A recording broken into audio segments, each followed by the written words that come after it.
culture. Go Ahead in the Rain, Notes to a Tribe Called Quest, American Music, Hanif Abdurraqib. University of Texas Press. Paperback, 216 pages. $16. Crackhead, pothead, pillhead, oldhead. The suffix head tends to mark a genre of name-calling. It smacks of a compulsiveness that renders your activities illicit or, at the very least, will have you deemed a space cadet. But when you claim yourself as a head, a sneakerhead, a beetlehead, a hip-hop head, the suffix carries a somewhat uppity declaration of expertise, at once a boast and an assertion of membership in a particular culture or scene. Originally, hip-hop head implied specific cultural and political commitments to the everyday survival of black people.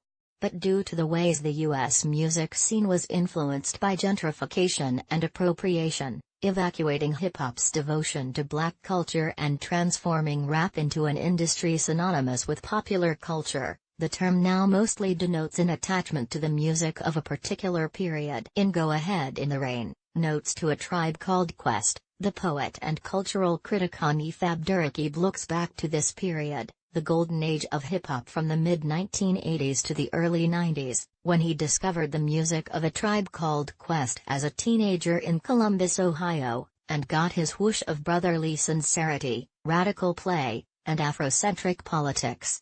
Melding music history with personal essay, Abdurraqib recounts how the funky bass on the song Excursions, from Tribe's second album, The Low End Theory, initiated him as a fan. Excursions is the first rap song I knew that could sound good in almost any situation, in headphones, in the background on any night with a thick and heavy moon hanging above your head, in a car with the windows rolled down on a hot day. Though he played their songs on his Walkman, Tribe's was also the rare rap music his hard-working black parents, fans of soul, funk, and jazz, would let Abdurraqib and his older brother listen to in the house. Rap in my household oscillated between taboo and acceptable, depending on the year or the mood my parents were in, or if they decided to give up altogether and leave their 4 children to their own musical devices. Still, no matter what vibe they were on, the early albums of A Tribe Called Quest were acceptable to play in the house.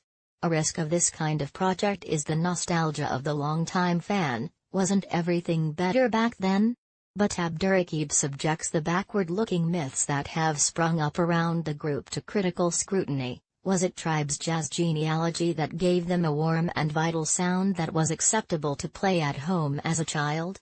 Does Tribe make the kind of smart, conscious rap music that you're meant to understand rather than, say, dance, do drugs, or have sex to, with today's so-called mumble rap the scapegoat of the latter's physical rapture?